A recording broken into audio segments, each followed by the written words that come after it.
Friends, welcome back to my channel. আমি মাম্পি চলে এসেছি আবার একটা ব্লগ নিয়ে। তো দেখতে থাকতে চলো, এখন আমি ফুল গাছে জল দিতে দিই। ফুল গাছে অনেকদিন জল দেওয়া হয়নি, সেই তো এখন আমি যাচ্ছি গাছে জল দিতে। যেহেতু অনেক কদিনই গাছে জল দেওয়া হয়নি, মানে আমি বাপের বাড়ি থেকে আসার পর থেকে জল দেওয়াই হয়নি গাছে। আর মা যেহেতু বাড়িতে ছিল, মা একটু জল টল দিত, আর আমরা আসার পর থেকে মাও এখন আর জল দিতে যেতে সময় করে উঠতে পারছে না, সেই জন্য। তো দেখো এবার আমি কিন্তু চলে এসেছি। আর আগে এসে প্রথমে, যেহেতু আজকে কার্তিক মাসের সংক্রান্তি, তা ইতু গাছের জন্য মাটি লাগবে, মানে ইতুর ঘট বসানো হবে, সেই জন্য তা আগে মেয়েকে একটু মাটিটা তুলে দেবো, ও নিয়ে চলে যাবে বাড়িতে। আর এখানে দেখো ছোট্ট ছোট্ট কিন্তু অনেকগুলো তুলসী গাছ হয়েছে। আমি বস্তার ওপরে যেহেতু মাটিটা রেখেছিলাম, তাতেও দেখছি এরকমভাবে কিন্তু তুলসী গাছ বেরিয়ে গেছে। তো তুলসী গাছের কোনো কিন্তু এখানে চারা বসানো হয়নি। আর ছোট ছোট তুলসী গাছগুলো এরপরে তুলে ফেলে দিতে হবে, সেটা কিন্তু শুনে খুব খারাপ লাগছে। মা আমাকে আগেই বলে যে ছোট তুলসী গাছের চারাগুলো কিন্তু তুলে একটু জলে দিয়ে দিও। তো যাই হোক, মাটি মেয়েকে দিয়ে দিয়েছি, মেয়ে মাটি নিয়ে চলে গেছে। আর দেখো ওই গাছের গোড়াগুলো পুরো শুকিয়ে গেছে এমনভাবে, মানে জল একটুও ঢুকছে না, পুরো গোড়া পুরো একদম শুকিয়ে কাঠ হয়ে গেছে, এরকম অবস্থা, মানে ফেটে যাচ্ছে। তো যাই হোক, কিছু করার নেই, এখন তো ওগুলোকে ভালো করে মাটিটাকে তুলে তারপর আবার জল দিতে হবে। তো একটুখানি মাটিটা তাই একটু খুঁড়ে দিলাম ভালো করে। যাই হোক, তারপরে দেখো ঘরে কিন্তু আমি চলে এসেছি। এসে দেখছি মা ইতু ঘর বসাবে বলে তাই মাটিটাকে পুরো ঠিক করছে। আর আমি যেহেতু মাটিটা মেয়েকে যখন দিয়েছিলাম, মানে চাপ মাটি ছিল, মাটিটা পুরো গুঁড়িয়ে দিইনি, তাই মা সেগুলো ঠিক করে নিচ্ছে। আর মাটির মধ্যে যদি কোনো ইটের পুজো আরে থাকে, তাহলে তো আর কোনো গাছ বেরোবে না। আর এখানে কিন্তু দেখো মা সর্ষে, মটর, ছোলা, হ্যাঁ, আর ধান দিয়ে পুরো মাটিটাকে ভালো করে মিক্সড করে নিচ্ছে। মানে এগুলো ইতু ঘর বসানোর সময় এইগুলো কিন্তু দিতে হয়, তাই মা দেখো সব দিয়ে ঠিকঠাক করে নিচ্ছে। তারপরে ইতুর ঘরটা কিন্তু ওখানে বসাবে। আর এইগুলো না দিলে কিন্তু ইতুর ঘর বসানো যায় না। আর দেখো মা কিন্তু পাশেই একটা নিয়ে এসেছে কিন্তু কচু গাছ, কচু গাছটাও বসাতে হয়। তারপরে তুলসী মঞ্জুরি যেগুলো পাওয়া যায়, মানে ফুল যেইগুলো, সেই তুলসী গাছের এই ফুলগুলোও কিন্তু এই ঘটে দিতে হয়। তাই মা সব কিন্তু রেডি করে নিয়ে এসে বসেছে এখানে।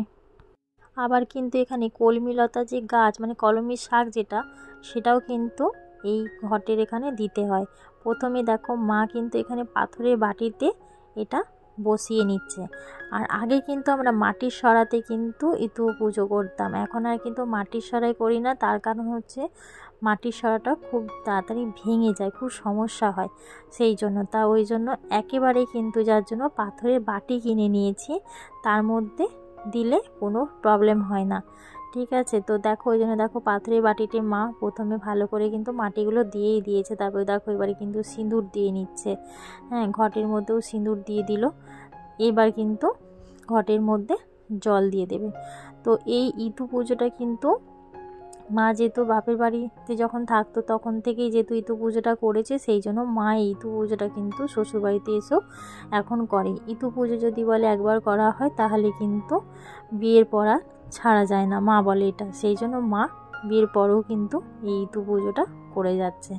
তো দেখো মা এবারে কিন্তু এখানে কলমি লতা যেটা, সেটা কিন্তু বসিয়ে দিল, আর তুলসী মঞ্জুরিগুলো এখানে দিয়ে দিল। আর এখানে কিন্তু ঘটের মধ্যে মা গঙ্গা জল দিয়েছে। গঙ্গা জল দিয়ে কিন্তু ইতুর ঘর বসাতে হয় সব সময়ই, কিন্তু এটা আমাদের জেনে রাখা উচিত। যে কোনো ঘর বসানোর সময় গঙ্গা জল দিলেই সেটা ভালো হয় অন্য কোনো জলের থেকে।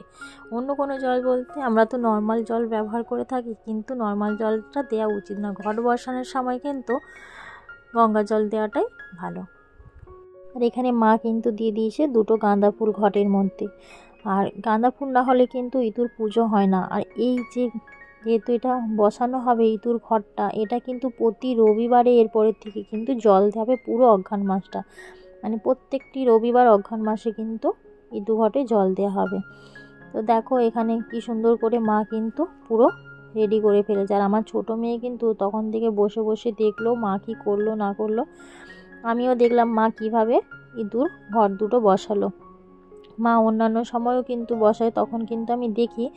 অন্যান্য সময় বলতে প্রতি বছরই কিন্তু মা করে আর বসায়ও। আর আমিও কিন্তু ইতু ঘটে কিন্তু জল দিই, যেহেতু আমার বিয়ের পর থেকেই দেখছি মা ইতু ঘট বসায়, সেই জন্য কিন্তু আমিও ইতু গাছে জল দিই। আর দেখো মা এখানে কিন্তু ঠাকুর ঘরে এসে পুরো বসিয়ে দিয়েছে। তারপরে দেখো ঠাকুরের সব সেবা কিন্তু রেডি করছে।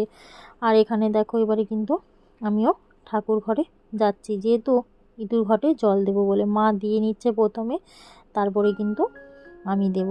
মা দেখো ইঁদুর ঘটে জল দিচ্ছে, দুব্ব তুলসী সব দিয়ে দিয়েছে। তারপরে এবারে আমি দেবো বলে তাই রেডি করে রেখেছে মা।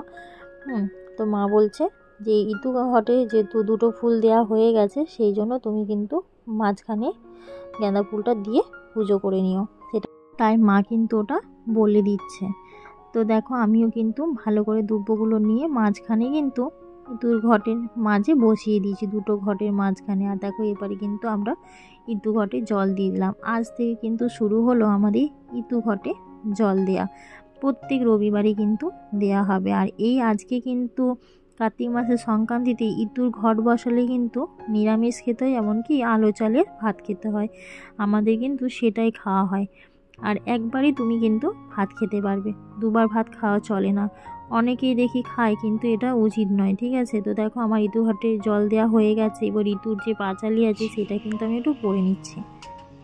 অগ্রহায়ণ মাসে ব্রত, ইঁদুর পুজোর ব্রত পাতা। ইঁদুর পুজোর দ্রব্য: বড় ছড়া একটি, ছোট ঘট একটি, সিঁদুর, কলমিলতা, ধান গাছ, হলুদ গাছ, কচু গাছ, মান গাছ, সরিষা, মটর, ফুল, দুর্বা, তুলসী, তিল, হরিতকি, দুব্ব, ধূপ, দিব্য নৈবেদ্য। অগ্রহায়ণ মাসে প্রতি রবিবারে পুজো করিতে হয়। পরবর্তী নগরে এক দরিদ্র ব্রাহ্মণ দম্পতি বাস করতেন। তার দুই মেয়ে ছিল, তার নাম উন্ন আর চূর্ণ। একদিন ব্রাহ্মণ ভিক্ষা করে পিঠে জোগাড় করে নিয়ে এসে ব্রাহ্মণীকে পিঠে তৈরি করতে বলে মেয়ে দুটি যখন ঘুমিয়ে পড়লো, তখন ব্রাহ্মণী পিঠে তৈরি করতে। ভিডিওটা ভালো লাগলে অবশ্যই লাইক কমেন্ট করতে একদমই ভুলবে না।